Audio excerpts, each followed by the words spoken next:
Hello and welcome to El Segundo News, where we inform you about issues and topics happening in the city of El Segundo. I'm Martha Guzman Hurtado.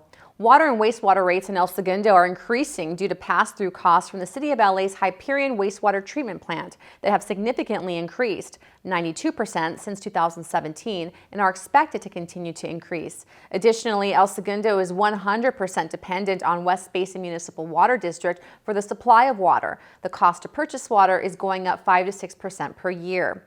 The City Council held a public hearing about the proposed water and wastewater rate increase at the February 16th City Council meeting to allow the community to voice their concerns.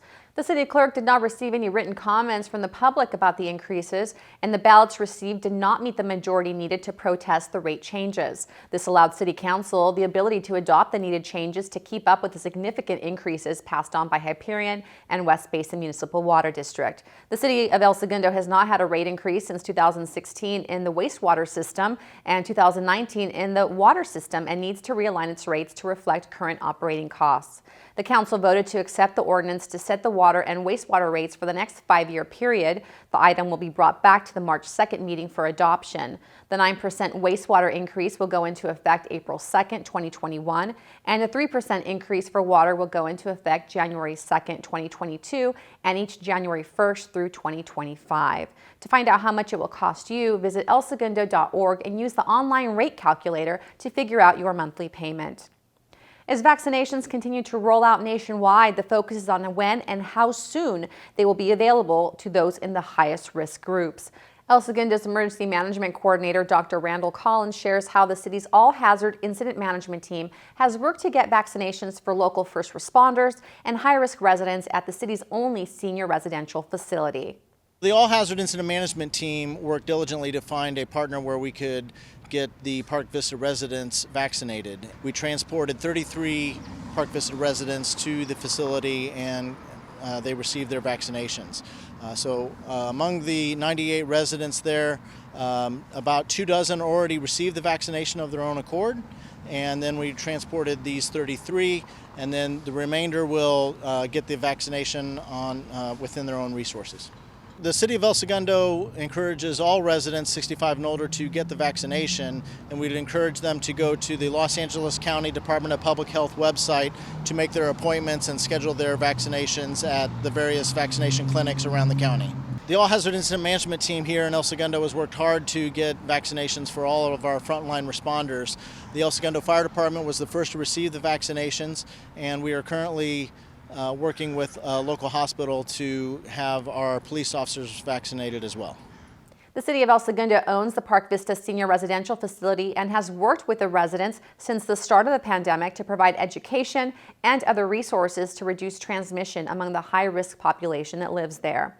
Los Angeles County announced that teachers, child care workers, grocery workers, food and agriculture workers will become eligible to receive the vaccines on March 1st. For the latest information on the COVID-19 vaccine and to connect to the statewide appointment registration system, visit vaccinatelacounty.com. And in a continued effort to update residents on the vaccination process, the state of California has launched the pilot program called My Turn. The program will notify you when you are eligible to be vaccinated and will also allow you to schedule an appointment. To sign up, visit myturn.ca.gov.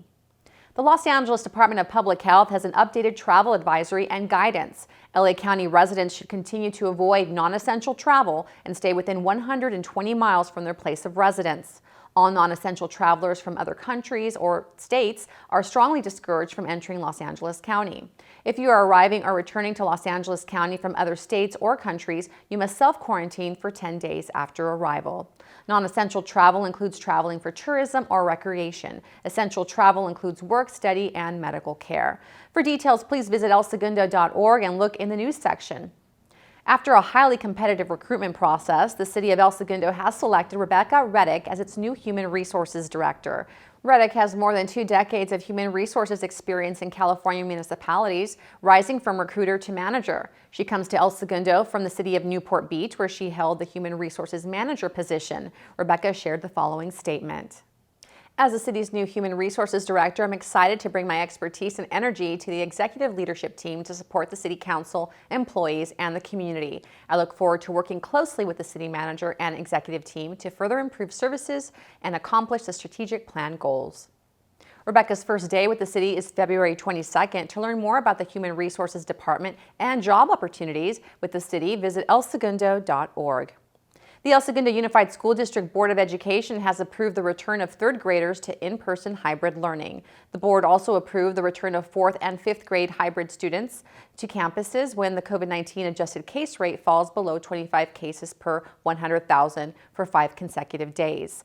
The Los Angeles County Department of Public Health recently announced that the county has reached the school reopening threshold and elementary schools can proceed with reopening for in-class instruction for grades TK through 6th. Schools wishing to reopen must submit plans to the County Department of Public Health and the California Department of Public Health confirming that they have all the proper safety protocols in place. For continued updates, including a date of return to schools, please visit elsegundousd.net. There is a growing movement across the state urging lawmakers to let kids play all sports again. Let them play! Let them play! Let them play! Let them play!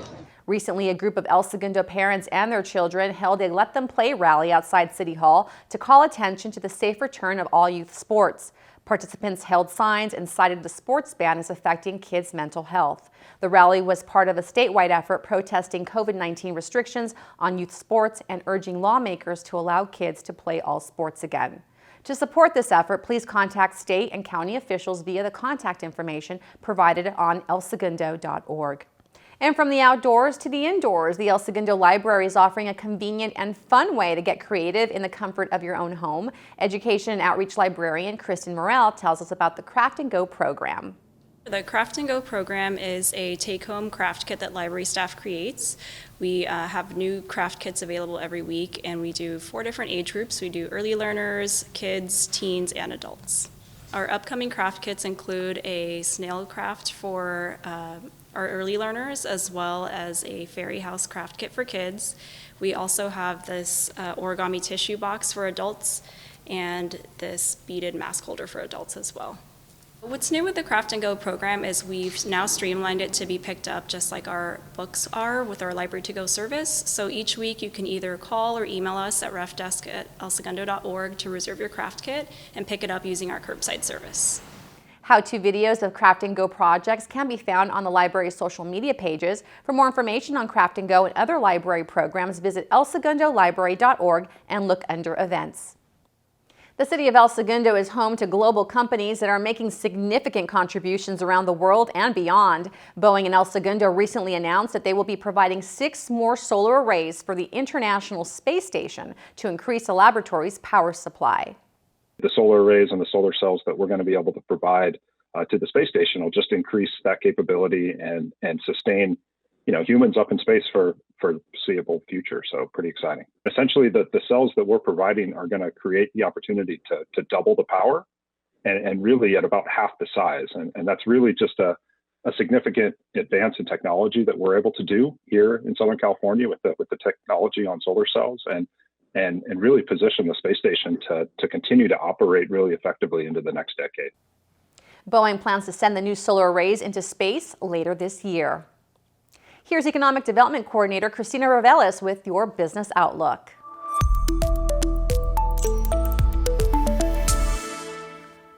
Thank you, Martha. There is a new episode of Real Stories of Resilience you don't want to miss. Mayor Drew Boyle spoke with John Lang, Senior Vice President of the Los Angeles region for Boston Properties, a premier developer in Class A office properties, to discuss the company's new partnership with Continental Development Corporation to develop Beach City's Media Campus, an exciting new project on Rosecrans Avenue, and why El Segundo's ideal South Bay location played an important role in attracting the developer to invest in the city in the midst of a pandemic. To watch the full interview, visit elsegundobusiness.com. 2020 brought a lot of changes and accelerated new trends that were already happening in the commercial real estate industry.